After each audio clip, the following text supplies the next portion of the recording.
Sikiliza muktasari wa habari za dunia na Halima Nyanza. Shukran Martha, na habari msikilizaji.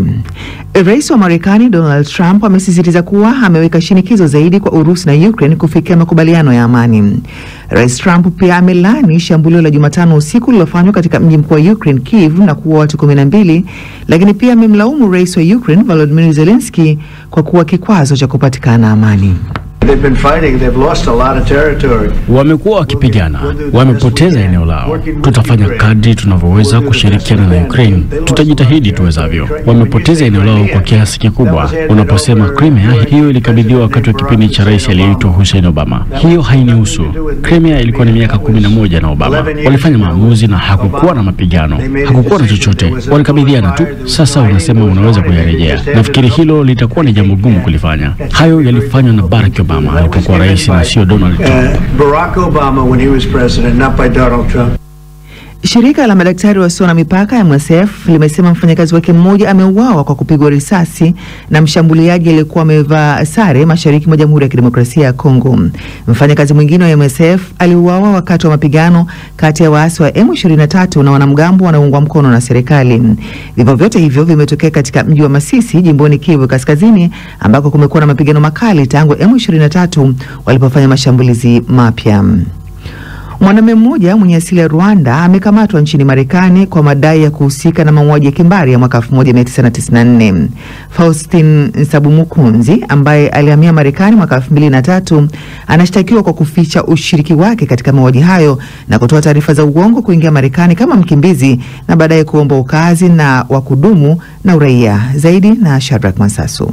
Waendesha mashtaka wanadai kuwa alisimamia mauaji na ubakaji wa jamii ya Watutsi. Nyaraka za mahakama zinasema amehukumiwa kwa kosa la mauaji ya kimbari na mahakama ya Rwanda wakati akiwa hayupo. Iwapo atakutwa na hatia, anaweza kukabiliwa na kifungo cha hadi miaka 30 gerezani. Watu wanaokadiriwa 800 waliuawa katika mauaji hayo ya halaiki nchini Rwanda mwaka 1994.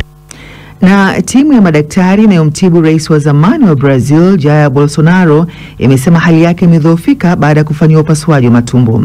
Bolsonaro mwenye umri wa miaka 70 anakabiliwa na matatizo kadhaa ya kiafya tangu alipotaka kuuawa katika mkutano wa kampeni za uchaguzi mwaka 2018.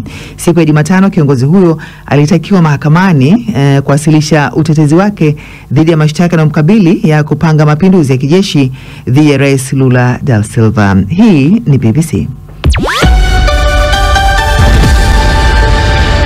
Muktasari wa habari za dunia umewasilishwa na Halima Nyanza. Matangazo ya Amka na BBC kutoka idhaa ya Kiswahili ya BBC yanasikika kupitia Zenj FM visiwani Zanzibar, Voice of Busoga nchini Uganda, pamoja FM Kenya na Radio Muungano Beni katika Jamhuri ya Demokrasia ya Kongo. Pia unaweza kusikiliza matangazo haya kwenye mtandao wetu bbcswahili.com ama kwenye ukurasa wetu wa Facebook BBC Swahili. Mimi ni Martha Saranga, karibu. Rais wa Marekani Donald Trump amesisitiza kuwa anaweka shinikizo kubwa kwa Urusi na Ukraine kufikia makubaliano ya amani. Akizungumza katika ikulu ya White House, amekataa kusema ni shinikizo gani maalum alilokuwa akitoa kwa Kremlin, lakini Trump amesema anaamini makubaliano yapo karibu kufikiwa. Hapo awali alimkosoa Vladimir Putin akilaani mashambulio mabaya ya makombora ya Urusi siku ya Jumatano huko Kyiv. David Nkya na taarifa zaidi. Takriban watu 12 waliuawa katika shambulio hilo baya ambalo hapo awali Trump alimshutumu rais wa Ukraine Volodymyr Zelensky kwa kuwa kikwazo kikuu cha amani. Katika mahojiano na CBS, waziri wa mambo ya nje wa Urusi Sergei Lavrov amesema kwamba mazungumzo yapo kwenye mkondo sahihi. The President of the United States, rais wa Marekani anaamini na nadhani ni sawa kwamba tupo katika mwelekeo sahihi. Kauli ya rais inataja makubaliano na tuko tayari kufikia makubaliano, lakini bado kuna baadhi ya vitu muhimu sana ambavyo ni vipengele vya mpango huu ambavyo vinahitaji kupangwa vizuri. Rais wa Marekani Donald Trump amesema hajafurahishwa hata kidogo na mashambulizi mabaya ya Urusi dhidi ya Kyiv na kwamba Rais Putin anapaswa kuacha mara moja, lakini hajasema ikiwa hatua zaidi zinaweza kuchukuliwa dhidi ya Urusi. Shambulio hilo baya limekuja wakati shinikizo likiongezeka kutoka kwa rais wa Ukraine Volodymyr Zelensky kukubali ukaliaji wa Urusi katika eneo lake kama sehemu ya makubaliano ya amani. Hata hivyo, Ukraine imekataa katakata mpango huo. Rais Zelensky alijibu mashambulizi hayo wakati wa ziara yake Afrika Kusini, akisema anahisi Marekani inaweza kuwa na nguvu zaidi dhidi ya Urusi ili kutokea kwa usitishaji mapigano. Shambulio hilo lilimfanya Zelensky kukatisha safari yake na kurudi nyumbani. Marekani ilikuwa mmojawapo wa washirika wa karibu sana na Ukraine hadi kuchaguliwa tena kwa Trump mwezi Novemba. Kwa sasa Ukraine ina nia ya kuongeza washirika wake kimataifa, haswa katika bara la Afrika ambapo nchi nyingi zina uhusiano mkubwa na Urusi. Ni taarifa yake David Inkia. Marekani inasema mazungumzo na Iran juu ya makubaliano mapya ya nyuklia yanaendelea vizuri. Akizungumza kabla ya mazungumzo yanayotarajiwa kufanyika Oman kesho Jumamosi, Rais Trump amesema maamuzi yanaweza kufikiwa katika siku za hivi karibuni. Rais wa Marekani ambaye alijiondoa katika mazungumzo ya 25 alitishia kuishambulia Iran iwapo makubaliano mapya yasingefikiwa. Akizungumza na waandishi wa habari ofisini kwake, Rais Trump amesema ana imani na mazungumzo na Iran. Tuko na mkutano muhimu sana, na kwamba kuna chaguzi mbili tu, na moja sio uchaguzi mzuri, sio chaguo zuri kabisa. Nafikiri tunafanya vizuri kwenye makubaliano na Iran, lakini moja tunafanya vitu vingi, nitasema hivyo, lakini hilo liko katika hatua nzuri. Tunaweza kuwa na uamuzi mzuri na maisha ya watu wengi yataokolewa. Ni Rais wa Marekani Donald Trump.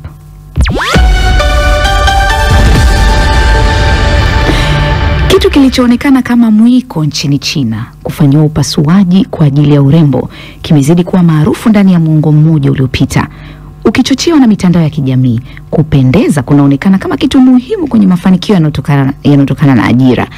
Programu za urembo zenye uwezo wa kuchanganua sura kwa kutumia akili mnemba zinatumiwa na mamilioni ya watu na zinarahisisha kuweka miadi ya kufanya upasuaji kuwa rahisi sana. Lakini ongezeko la mahitaji limepelekea kuwepo kwa uhaba wa wataalamu waliobobea na kliniki zenye leseni, pamoja na kuongezeka kwa upasuaji usiokidhi vigezo. Taarifa ya Natalia Zoe inawakilishwa na Elizabeth Kazibure. Mwelekeo usiohalisia kama vile kutaka kuonekana mtoto, kuwa na macho ya katuni na kuwa mwembamba kupita kiasi ni maarufu sana katika mitandao ya kijamii. Miaka 25 ndio umri uliowekwa wa kuruhusu kufanya upasuaji wa urembo nchini China, lakini soko la vijana wadogo linazidi kukua. Nilikuwa najiandaa na mtihani wangu wa somo la kuigiza. Abi Wu alikuwa na miaka 14 pale alipofanya upasuaji wake wa kwanza. Mwalimu wangu aliniambia, wewe ni mnene sana. Mama yake alimpeleka kufanya upasuaji wa kupunguza mafuta yaliyozidi mwilini kutoka kwenye maeneo maalum ya mwili ili kutengeneza muonekano wa mwili wake. Tangu hapo ametumia $500,000 za Kimarekani kwenye mwili wake na kumfanya kuwa mmoja ya sura maarufu nchini China zinazowakilisha upasuaji wa urembo. Program tumishi zinafanya kuweka miadi kuwa rahisi sana. Wanatumia akili mnemba kugundua vitu ambavyo wanaamini vinawafanya kuonekana hawajakamilika. Kisha wanapendekeza kliniki ambazo wanaweza kufanya upasuaji wakipata kiasi fulani cha fedha pale wanapofanya hivyo. Je, umefanya upasuaji wa kutengeneza kidevu? Mimi tayari nimeshafanya hivyo.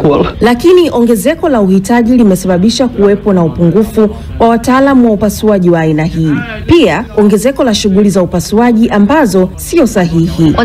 Nilichagua She's Times, ni kliniki maarufu iliyopo Guangzhou ambayo ni maarufu sana kwa watu wenye ushawishi mitandaoni. Mwaka 2021, mwigizaji Gao Liu alikuwa mtu aliyefahamika kwa kufanya operesheni ya urembo mbaya pale picha zake za operesheni ya kutengeneza pua zilivyosambaa. Kila kitu kilibadilika pale nilipoingia kwenye chumba cha upasuaji. Nililia, nilikuwa naogopa, nilidhani maisha yangu yameharibika. Dr. He Ming alifanya upasuaji wa Gao Liu. Hakuwa na vigezo sahihi. BBCI ilimtafuta kwa siri katika kliniki mpya ijulikanayo kama Kingya. Alikuwa daktari wa upasuaji mwenye leseni Aprili mwaka 2024, licha ya kuwa kutokana na makosa yake ya awali hakustahili kuwa mpasuaji tena. Nilianza kufanya upasuaji wa pua mwaka 2012. Tangu Tangu mwaka 2012, huo ni muda mrefu sana. Dr. He alifanya upasuaji wa pua nyingi zaidi ndani ya Guangdong mwaka jana. Kwa hiyo alipewa tuzo ya mfalme wa pua wa Guangzhou. Baada ya miaka mingi sasa anaitwa mfalme wa pua wa Guangzhou. Ni jambo la kejeli sana. Aliharibu pua yangu sana hadi kufikia kuwa inashindwa kuwa na mzunguko wa damu kabisa. Kwa Gao Liu, hali ya kutaka kuwa mkamilifu zaidi haipo tena. Lakini kwa milioni ya watu wanaofanya upasuaji wa urembo kila mwaka, mashindano ya kutaka kuwa mrembo zaidi hayawezi kuisha. Elizabeth Kazibura anatupeleka katika ukurasa wa Facebook wa BBC Swahili. Maneti Magongo Kione kutoka Iringa Uluti unasema hongera BBC na wapata kupitia Radio Free Africa pande za Iringa. Ilibariki Yusto Mkunguru wa Karagwe Kagera Tanzania.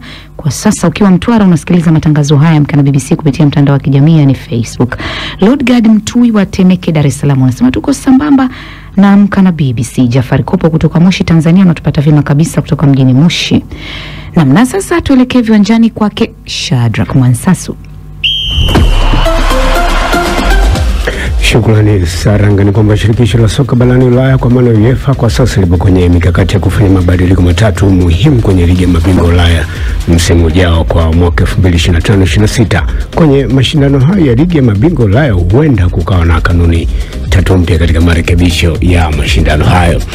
Barani Afrika katika michuano ya kombe la shirikisho ni kwamba michuano itaendelea tena weekend hii ambapo Jumapili klabu ya ligi kuu ya soka nchini Afrika Kusini Stellenbosch itaikaribisha klabu ya soka ya Simba ya Tanzania kwenye mchezo wa nusu finali ya pili. Katika mchezo wa nusu finali ya kwanza uliopigwa visiwani Zanzibar, Simba waliibuka na ushindi wa bao 1-0. Kwenye mchezo mwingine wa nusu finali klabu ya Sportif Constantine ya Algeria wao watakuwa kimenyana dhidi ya RS Berkane kutoka nchini Morocco. Tukisalia kwenye soka ni kwamba ligi kuu ya soka ya England inatarajia kuendelea weekend hii ambapo kesho Jumamosi Chelsea wanakaribisha Everton, Brighton Hove Albion wao ni wenyeji wa Gonga Nyundo wa London, West Ham United huko Newcastle United wakimenyana dhidi ya Ipswich Town na Southampton ndio wakicheza dhidi ya Fulham huko Wolves wao wakiwa ni wenyeji wa Leicester City. Jumapili AFC Bournemouth watakuwa nyumbani wakicheza na mashetani wekundu Manchester United, na vinara wa ligi Liverpool watakuwa wakicheza dhidi ya Tottenham.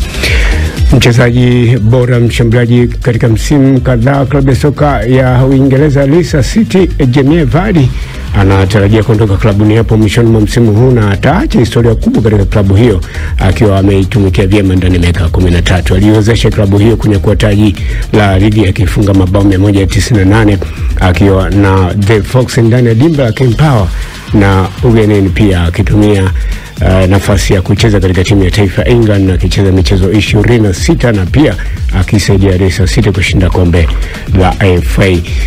Kwingineko, nyota mchezo wa mpira wa kikapu ligi kuu ya Marekani NBA Jason Kidd amejiunga na klabu ya umiliki kwa maana ya Uingereza ambao ni Everton, bingwa huyo Olimpiki mara 2 wa NBA All Stars mara 10, ambaye amekuwa ni kocha mkuu wa timu hiyo ya kikapu ya Dallas Mavericks. Amejiunga na timu hiyo akiwa ni sehemu ya kundi la The Freed King. Kundi hilo linapatikana katika mji wa Texas. Alifanikiwa pia kushinda ubingwa wa ligi ya mpira wa kikapu mwaka 2011 kama mchezaji wa Mavericks, na amekuwa pia ni Marekani wa sasa kuweka historia kubwa la soka nchini Uingereza. Kwa kuhitimisha, katika tennis kimataifa, Mwingereza Cameron Norrie ameelezea juu ya ushindi wake wa hatua ya raundi ya kwanza kwenye mashindano ya Uwazi Madrid kuwa ni mmoja kati ya ushindi wake ambao amefurahishwa nao zaidi, akishinda dhidi ya Martin Landau katika mchezo hiyo kutoka nchini Hispania. Norrie amemshinda mpinzani wake katika mchezo huo kwa seti 6-7, 7-5, 6-4 huko na Iga Swiatek akipata ushindi dhidi ya Alexander Ela katika michuano hiyo. Na hitimisha dondoo za kimchezo. Asante sana Martha Saranga. Shukran.